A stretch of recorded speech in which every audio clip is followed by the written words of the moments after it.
의사가 냉정하게 대해도 화내지 않는다. 세상에는 두 종류의 의사가 있다. 하나는 노인이기 때문에 추켜 세우고 비위를 맞추는 타입이다. 물론 이런 의사는 건강보험에 따른 진료 등은 하지 않는다. 그러나 돈을 받으니까 어떤 노인에게도 그만큼의 서비스를 해 주어야 한다고 생각한다. 또 하나는 정직하게 또는 냉정하게 환자를 대하는 타입이다. 아주 정직하게 말하는 어떤 젊은 의사가 전에 나에게 이렇게 말한 적이 있다. 솔직히 말해서 노인 환자는 진지하게 진찰하고 픈 생각이 덜합니다. 젊고 팔팔한 환자는 최선을 다해 고치지 않으면 안 되겠다는 생각이 들지만 할아버지 할머니는 그렇지 않다는 것이다. 나는 화를 낼 수가 없었다. 그것이 내 경우라 해도 화내지 않는다. 그럴지도 모른다는 생각이 든다. 즉, 자연이 그 의사에게 속삭이는 것이지 그 의사가 나쁜 것이 아니다. 우선 만일 약이 한 사람분밖에 없었다면 그것은 노인에게가 아니라 젊은 세대에 투여되어야 마땅하다. 그러나 풍요로운 일본에서는 많은 의사가 자연의 섭리를 초월하여 정성껏 노인의 치료에 임하는 것도 사실이다. 단지 쇼펜하우어가 말한 것처럼 대자연에 있어서 개체 등은 어찌 되든 상관없다. 대자연에 있어 중요한 것은 종족에 불과하다. 라는 사실을 우리들은 잊어버려서는 안 된다. 같은 연배끼리 사귀는 것이 노후를 충실하게 하는 원동력이다. 노인은 왠지 새로운 친구를 사귀고 싶어 하지 않는다. 아니, 노인만이 아니라 학교를 나와서도 친구가 없는 사람, 졸업 후에 전혀 새로운 친구를 만들지 못하는 사람 등 친구를 잘 사귀지 못하는 성격의 사람이 실로 많다. 친구가 생기지 않는 이유는 첫째로 타인을 향한 진정한 관심이 없거나 둘째로 다소 허세 부리는 끼가 있어 자신을 속속들이 드러내 보이지 못하거나 셋째로 관용심이 없는 것 등을 들 수가 있다. 노인에게는 이 세 가지 모두가 모두 서투른 일들인지도 모른다. 그러나 앞서 말했듯이 젊은이들은 바쁘다. 청년, 장년이 얼마나 바쁜 나날을 보내고 있는지를 헤아려 부당한 점을 부과해서는 안 되는 것이 노년의 가장 중요한 일이다. 무턱대고 방문하거나 불러내거나 일을 부탁해서는 안 된다. 그러한 배려는 결코 밖으로 드러나는 일도 없고 따라서 남에게 고맙다는 말을 듣는 일도 없겠지만 그러한 일이 바로 노인만이 해낼 수 있는 사랑의 행위인 것이다. 노인에 있어서 정말로 상대가 되어줄 수 있는 상대는 노인뿐이다. 노인끼리라면 어느 쪽이 어느 쪽을 상대해주는 일 없이 대등하게 사귈 수 있다. 자연스럽게 주어진 그러한 온화한 인간관계를 최대한 잘 이용하려는 마음을 가질 수는 없는 것일까? 정년을 일단락으로 하고 구후는 새로운 출발로 생각할 것. 정년이 점차적으로 늦춰지고는 있지만 경기에 따라 변하기도 하며 직종에 따라 비교적 빨리 그만두지 않으면 안 되는 직업도 있다. 그 즈음에서 우리들은 재출발을 한다. 자신이 20세 정도에 처음으로 일을 시작한 때의 일들을 상기해 보면서 전혀 미지의 분야에 들어서는 경우도 있다. 이때까지의 자신의 경력을 대단한 것으로 생각해 결코 포기할 수 없다는 생각 때문에 새로운 출발을 비참하다거나 판심하다고 생각하게 된다. 20대 처음 직업을 가졌을 때는 굉장히 열심이었다. 어찌된 일인지 주위를 돌아볼 여유도 없이 일에 몰입했었다. 그러나 이번만은 어느 정도 냉정을 찾은 느낌이다. 신인이란 역시 이러한 때 긴장하게 되나 보다. 이럴 때 인간은 뽐내고 싶어 하나 보다 하는 식으로 여유 있게 관찰할 수 있게 된다. 이쪽은 이미 어른이므로 감정적으로 휘말릴 일도 없다. 두 번째로 하는 일의 재미는 이런 냉정함이 없으면 의미가 없다. 두 번 다시 되풀이할 수 없는 인생을 다시 음미해 볼 수 있는 것이 정년 후의 재출발인 것이다. 보편적으로 자신이 옳다고 생각하지 않을 것. 노년이 되어 판단이 빗나가는 것은 생리적 변화이다. 도덕적 혹은 인간적 황폐를 말하는 것은 아니다. 그러나 스스로는 결코 그렇게 생각하지 않는다. 미친 사람에게 당신은 미친 사람이요 라고 해도 모르는 것과 같다. 최근에는 병을 자각하는 사람도 많이 있으나, 그러나 자신이 틀릴 수도 있으리라고 생각하는 사람은 우선 아직 상당히 유연한 사고를 갖고 있는 사람이다.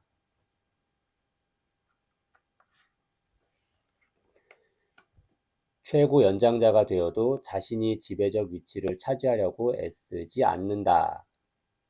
노년의 아름다움이란 양보할 수 있는 너그러움일 것이다. 기를 쓰고 넉살 좋게 나서는 연령이 아니다. 설사 주위 사람들이 늘 상석에 앉혀주고 최고 연장자라며 축혀 세우더라도 결정은 장년기의 사람에게 맡기는 것이 당연하다.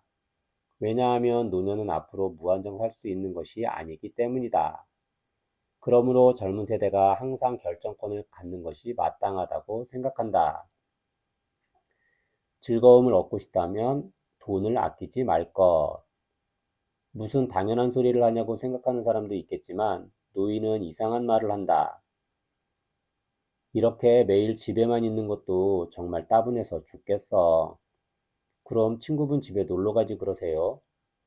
빈손으로는 곤란하지. 차비도 들고 과자 한 봉지라도 돈이 드니까. 그리고 밖에 나서면 피곤도 하고. 그럼 친구분을 놀러 오시라 그러세요. 그분은 여전히 건강이 좋으시니까 꼭 와주실 거예요. 그 사람 오기만 하면 갈 줄을 모르니까 가라고 할 수도 없고 피곤해. 좀 피곤하면 어때요? 할머니는 내일 꼭 뭘 해야 하는 것도 아니고 피곤하면 그만큼 다음날 푹 주무시면 되잖아요. 그렇지만 그것도 힘이 드는 일이라니까. 돈도 쓰고 싶지 않고 피곤한 것도 싫고 혼자 조용히 있는 것은 따분하다고 한다. 전부가 불만인 것이다. 이런 형태의 불만은 노년의 독특한 것이지만 나는 노년인 나 자신에 대해 그것은 방자한 짓이라 말해두고 싶다. 옛날 젊었을 때는 돈이 줄어드는 게 누구에게나 싫은 일이지만 그래도 우리들은 자신의 즐거움을 위해서 없는 돈을 다 털어 연극도 보고 영화도 보러 갔다. 소풍을 갔다 오면 다음날 녹초가 된 일도 있었으나 그래도 외출하곤 했다. 반대로 남들이 나를 까맣게 잊어버린 것 같지만 집에 조용히 틀어박혀 빈둥빈둥 종일 빗소리를 들으며 불을 쬐면서 텔레비전을 보는 고적함이 행복이라 생각한 날도 있었다. 무엇인가를 얻을 때는 반드시 무엇인가를 잃게 된다. 노인이 되면 놀러 다니는 것이 피곤하기도 할 것이다. 남의 집에 놀러 갔을 때 신이 나서 떠들고는 다음날 기운이 빠져 하루 종일 누워만 있다고 비난하는 것은 좀 지나치다. 젊었을 때 두 가지가 가능했던 사람도 한 가지밖에 하지 못하게 되는 것이 노년이다. 그러나 노인의 입장에서도 이 세상에서 인간이 해낼 수 있는 것을 넘어선 그 이상을 요구해서는 안 된다.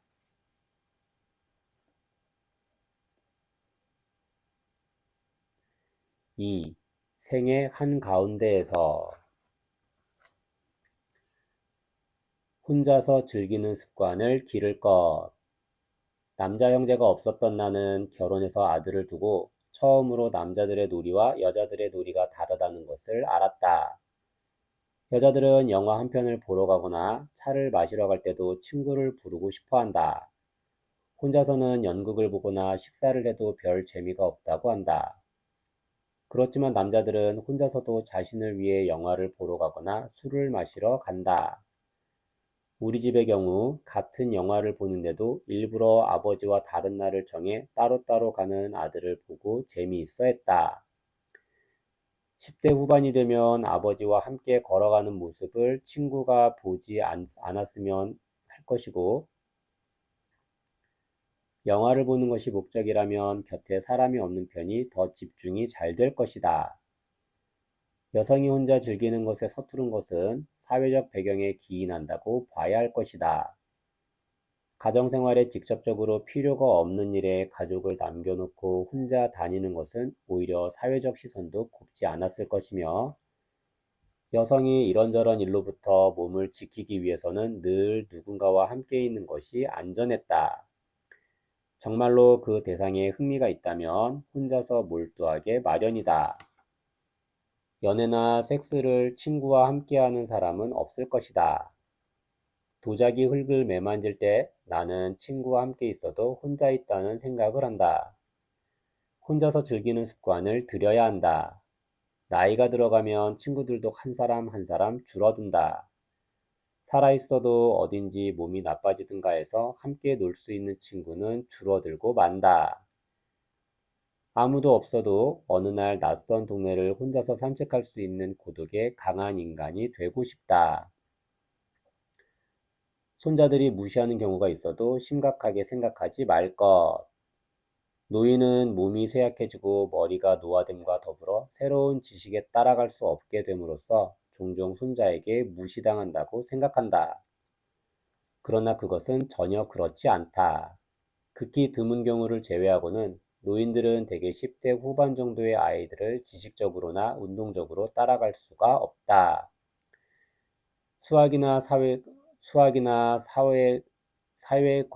사회과 지식에 있어서도 아이들과 대등하게 실력을 겨룰 수 있는 부모는 극히 적고, 늘 아이들로부터 그것도 몰라라는 소리를 듣기 십상이다. 그러나 그렇다고 해서 부모가 아이들의 존경을 한순간에 잃게 될 것인가? 아니, 부모의 경우 아직 사회적으로 활동해 돈을 벌고 있기 때문에 아이들이 존경하는 것이라는 말도 성립된다. 그렇다면 돈을 벌지 않는 노인은 전부 경멸당하고 있는 것일까? 그런 것은 아니다. 어떤 사람이 오랜 기간 자신의 공부와 일을 꾸준히 해왔는데 지금은 아무 일도 안 하며 우두커니 있는 경우라도 조바심하고 발버둥 치지 않는 자연스러움이 있다면 젊은 세대도 무언 중에 어떤 위험을 느끼게 될 것이다. 내가 아는 사람들 중에 80세를 넘어 좀 추레해진 노학자가 있다. 그가 동맥경화 발작 후 오랜 혼수 상태에서 깨어났을 때 제일 처음 한 말은 오랫동안 많은 사람들에게 폐만 끼쳤어. 고맙네. 라는 감사의 표현이었다. 그 후 그는 이렇다 할 만한 학자로서의 생활에 복귀한 것도 아니다. 귀도 잘 안 들리게 되고 하루 종일 거의 말도 하지 않았다. 단지 70대 후반인 처와 둘이서 자식들과는 따로 살며 지금도 40, 50이 된 아이들이 오면 과자 한 개라도 가져가지 않겠니? 라고 말하는 것이다. 그의 손자 중 하나가 대단하네. 우리 할아버지 저렇게 아무것도 할 수 없지만 그냥 앉아만 있어도 좋으니 말이야. 우리 할아버지처럼 단정하고 훌륭한 노인은 정말 찾아보기 힘들어요. 라고 말했다는 얘기를 듣고 나는 눈물을 흘릴 뻔했다. 그것은 그 노인이 아직도 자립의 정신이 있어 남에게 받는 것이 아니라 주기를 원하는 가장의 마음을 갖고 있기 때문이다. 손자가 노인을 무시하는 것은 일종의 애정 표현인 경우가 많다. 그것을 있는 그대로 받아들인다면 노인은 무시당하는 것 같아도 실은 동시에 깊은 사랑과 존경을 받고 있는 것이다. 손자를 돌보아 줄 것, 그러나 공치사는 하지 않을 것. 손자를 돌보는 일이 마음 내키지 않으면 거절해도 좋다. 그러나 개 중에는 아이를 돌보는 일을 좋아하는 노인들도 많다. 손자를 돌보지 않는 노인을 비난해서는 안 된다. 아이 보는 것은 중노동이다. 독립심이 있는 젊은 부부라면 아이 보는 일을 포함해 일체 경제적, 노동적 해결을 자신이 제주껏 찾지 않으면 안 된다. 노인도 아이를 보살피는 일이 조금이라도 즐겁다면 그 즐거움을 받아들이고 그렇게도 잘 보살펴 줬는데 그 일에 대해서는 조금도 고마워하지 않으니 라는 불평을 해서는 안 된다. 손자를 돌보아 주는 일은 감사의 말을 듣기 위해서 하는 게 아니다. 그 정도라면 아들 부부로부터 아이 봐준 대가를 받으면 된다. 돈을 받으면 고마움의 보답을 강요할 이유가 없다. 묘지 등에 대한 걱정은 하지 않을 것. 어느 젊은 며느리가 말했다. 우리 집 생활용편은 아주 빠듯해서 여유가 없는데 시어머니가 우리 집에 와서 짜증나는 말을 한답니다. 나의 묘는 어떡할 참이냐고 하시지 뭐예요. 보너스 탈 때마다 얼마씩 시어머니께 드리는 것도 굉장히 힘드는 일인데 게다가 묘지 마련까지 그건 도저히 불가능해요. 사후의 일을 걱정하는 것은 살아있는 사람에게 부담이 된다. 죽음의 유일한 장점이란 그땐 이미 아무것도 느낄 수 없다는 것이다. 나의 뼈가 어디에서 어떻게 되건 이미 아무런 느낌도 느끼지 못한다. 지금 묘를 만들어 받아본들 언젠가는 연고자 없는 외로운 홀령이 된다. 도쿠가와 이에야스와 나폴레옹의 묘지는 아직도 수세기 동안 남아있지만 그것은 이미 명소로 남아있는 것뿐이며 그곳을 찾는 사람은 참백액이 아닌 구경꾼들인 것이다. 자식에게 기대는 것은 이기적이고 바람직하지 못한 부모다. 부모의 사랑은 귀한 것이라지만 반드시 다 그런 것만은 아니다. 부모 중에도 이기적이라고밖에 말할 수 없는 부모가 있고 또한 깊이 생각하지 않고 애정이란 명목으로 자식에게 매달려 자식의 일생을 망쳐놓는 무서운 암세포와 같은 부모도 있다. 사랑에는 보답받는 것을 전제로 하는 에로스적 사랑과 주기만 하고 전혀 보답을 기대하지 않는 아가페적 사랑이 있다고 하지만 부모이면서 에로스적 사랑밖에 갖고 있지 않은 사람도 상당히 많다. 어떤 엄마는 자식에게 늘 이렇게 말한다. 얘야, 엄마는 이렇게 힘들게 일하며 너를 키우고 있으니 네가 크면 엄마를 잘 보살펴다오. 이런 엄마는 일종의 장사꾼과 같다. 이 엄마가 어떤 사정이 있어 여자 혼자 힘으로 아이를 키우지 않으면 안 되게 되었다는 것은 딱하지만 이 경우 부모 자식 간이라도 여기에 존재하는 것은 상업상 금전의 채권자와 채무자와 유사한 관계가 존재할 뿐이다. 육체적으로 낳은 부모라고 해서 자식을 대하는 모든 행위가 인간적이라고 평가될 수 없고 또 무조건 존경받을 일도 없다. 인간은 자식에 대해서조차 보답을 기대하지 않는 호의를 가질 수는 없는 것인가? 그것은 양육자이지 부모는 아니다. 단지 이렇게 말할 수는 있다. 세상은 믿기 어려울 정도로 이기적인 사람들로 가득 차 있는 것도 사실이지만 이기적이지 못하게 할 필요도 없고 어느 누구도 이런 이기심을 말릴 수 없다. 그러나 자식으로부터 해준 것을 돌려받으려는 부모가 있다면 부모 스스로가 생각해 보아야 할 일이다. 잘 되어야 고작 빌려준 것밖에 돌아오지 않는다는 것을. 그것은 상거래의 지극히 일반적인 유형일 뿐이다. 또한 자식 입장에서 보더라도 상식이 있어야 한다. 나 자신은 상식이라는 것을 사실은 별로 믿지 않지만 세상에 널리 통용되는 이야기라면 상식을 먼저 앞세워야 하지 않을까 하는 생각이 든다. 다시 말해서 경찰에 체포될 만한 나쁜 짓도 하지 않고 그럭저럭 살아가며 자신의 생활 전체를 자식에게 의탁하려는 부모가 아닌 이상은 세상의 잣대로 판단해 보더라도 괜찮은 부모를 갖고 있는 것에 대해 감사해야 할지도 모른다. 그리고 그러한 부모에 대해서 자식은 나름대로 감사의 표현을 해야 당연하다는 생각이 든다. 그러나 그런 감사의 마음을 표현하지 못하는 미숙한 자식도 세상에는 많이 있으므로 부모는 자식으로부터 그런 감사의 말을 듣지 못했더라도 미련 없이 단념해야 한다. 자식을 잘못 가르친 것도 자신의 책임이다. 그렇다고 해서 자신의 생애 자체가 실패였다는 것은 아니다. 그것 또한 평범한 인생 모습의 한 가지로 생각되기 때문이다. 자신이 지켜야 할 범위를 늘 분명히 해둘 것. 노인에게도 버젓이 권리가 있으니 그것은 장년의 권리와 똑같이 생각해야 마땅하다고 생각한다. 나는 노인이 자신이 소유한 재산을 전부 다 써버리고 죽으면 그만이라고 생각한다. 자신이 번 것을 쓰는데 무엇이 나쁜가 하는 말과는 뉘앙스가 다르다. 젊은 세대가 어느 정도는 남겨주고 떠나가도 좋으련만 하고 생각하는 것은 판단 착오이다. 나는 개인주의도 잘 이용하면 노인과 젊은 세대 쌍방의 독립심을 키울 수 있고 육친이면서 라기보다는 육친인 까닭에 추한 금전적 싸움을 하지 않아도 될 듯하기 때문이다. 그러나 노인도 자식들의 세계에 너무 깊이 끼어들어서는 안 된다. 한창 일할 나이에 있는 아들의 일이 너무 많다든지 그렇게까지 오래 회사를 위해서 일하지 않아도 괜찮다는 등의 참견은 엄격히 금해야 마땅하다.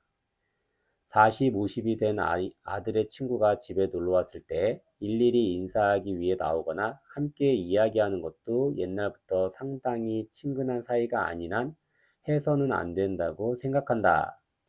교우란 서로 상대의 교우 관계를 해치지 않고 서로의 교우 관계를 잘 다독거려 키워주지 않으면 안 된다.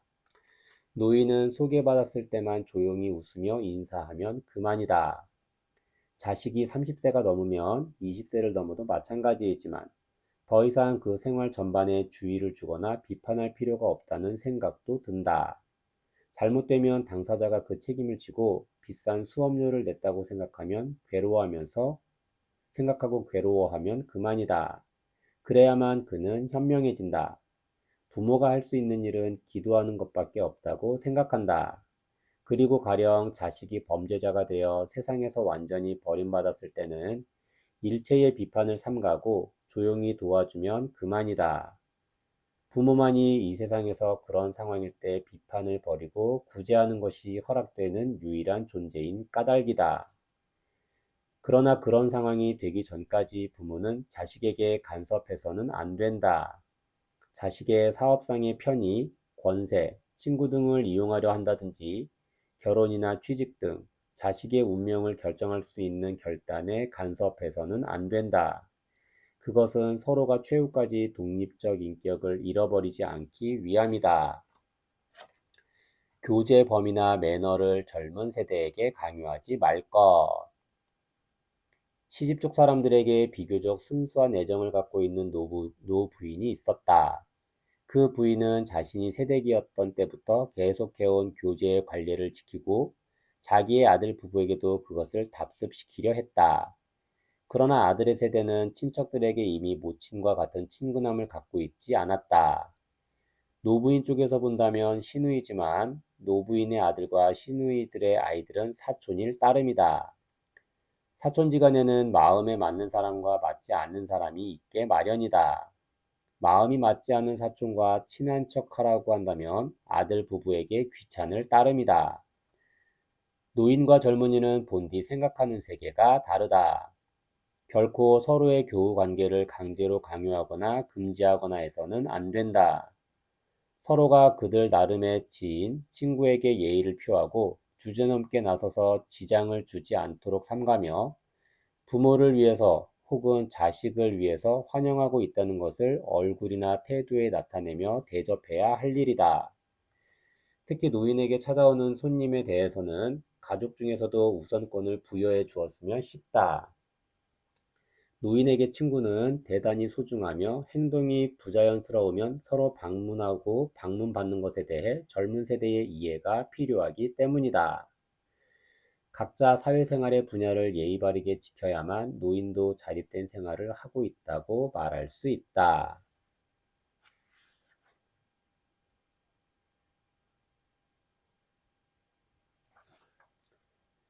타인의 도움이 필요하면 직업적으로 해줄 사람을 선택할 것.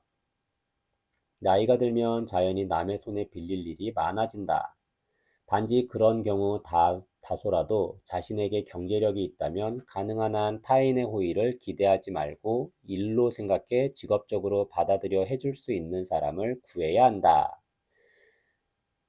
잠깐 이것 좀 해줘요 라는 투의 말을 잘하는 사람이 젊은 남녀 중에도 있으나 노인의 경우 어떻게 해서라도 일에 돈을 안 들이려는 의도를 갖고 있는 경우가 많다.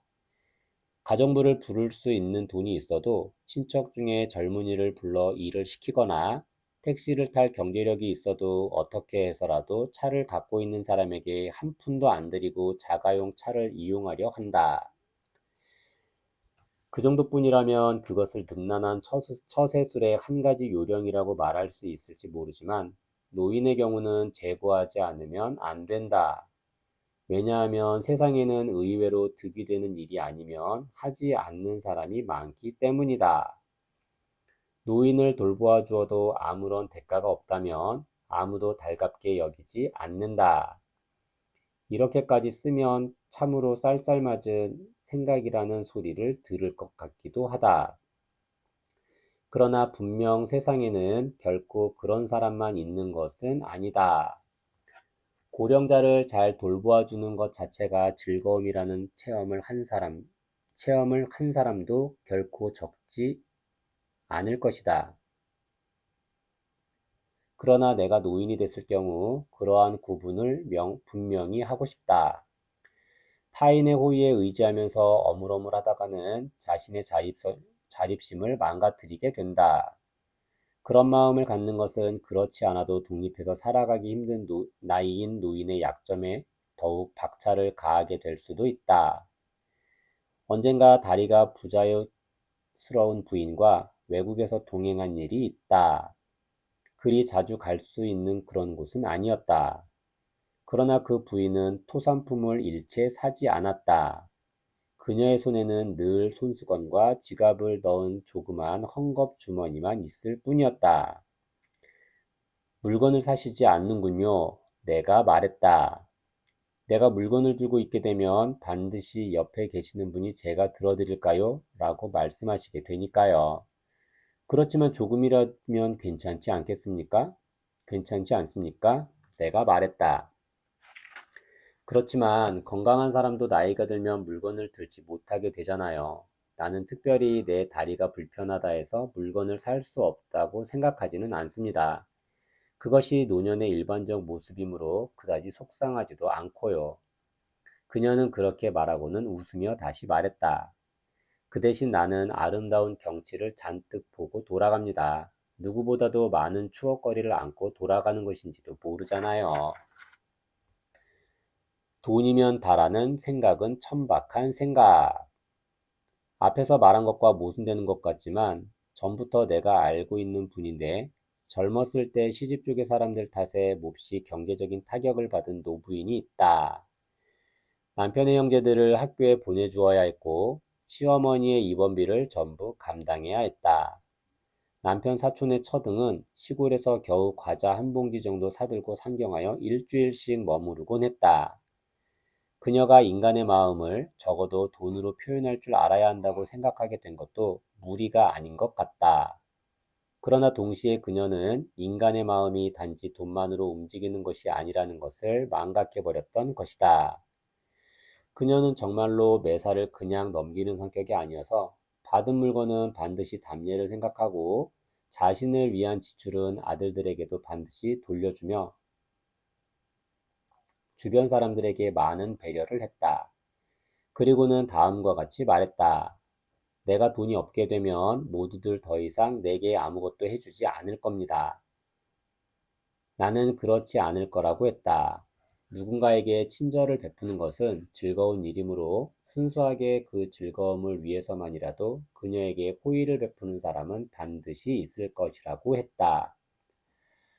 그러나 그때마다 그녀는 고개를 내저었다. 그런 건 믿을 게 못 돼요. 세상은 냉정한 것이니까요. 마침내 그녀는 일체의 친절은 돈을 노리고 하는 것이라 생각하게 되었다. 모두들 나의 돈을 노리고 있답니다. 그녀는 스스로 뿌린 씨로 차츰 세상의 모습을 황량하고 냉정한 것으로만 보게 되었다. 노인들은 어떠한 일에도 감사의 표현을, 노인에게만 한정된 것은 아니다. 젊은 세대도 감사합니다 라 말하는 사람이 줄어들었다. 모든 것을 자기 혼자 힘으로 해나가고 있다고 과신하는 데서 감사의 표현은 상실되어 간다. 만일 노인이 훈훈한 노후를 위해 반드시 지켜야 할 것을 한 가지만 고르라 한다면 나는 주저없이 감사합니다라고 말하는 것을 선택할 것이다. 감사의 표현을 할 수 있는 한 눈도 보이지 않고 귀도 들리지 않고 몸도 움직일 수 없고 대소변을 못 가리는 사람이라 할지라도 그 사람은 엄연한 인간이며 아름답고 참다운 노년과 죽음을 체험하는 것이라 가능하다. 일반적으로 말해 노인은 감사의 표현을 잘 하지 않는다. 하지 않는다기보다 감사의 마음을 잃게 되는 것이 노인의 한 가지 증상으로 나타나는 것 같다. 불만에 차 비위를 긁는 말로밖에 생각할 수 없는 입에 발린 말로 인사를 하며 나도 감사의 인사 정도는 하고 있지 않은가라고 하는 노인도 있다. 인간이 진정으로 감사하는 마음을 갖고 있는지 어떤지는 안색 하나로도 알 수 있다. 10,000번의 감사합니다도 밑바닥에 정반대의 감정을 품고 있다면 한마디 말로 알아차릴 수 있다. 괴로운 때에 감사함을 표현하는 것은 쉬운 일이 아니다.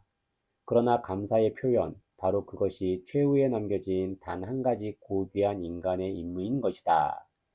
그리고 감사할 만한 것이 하나도 없는 인생은 없다.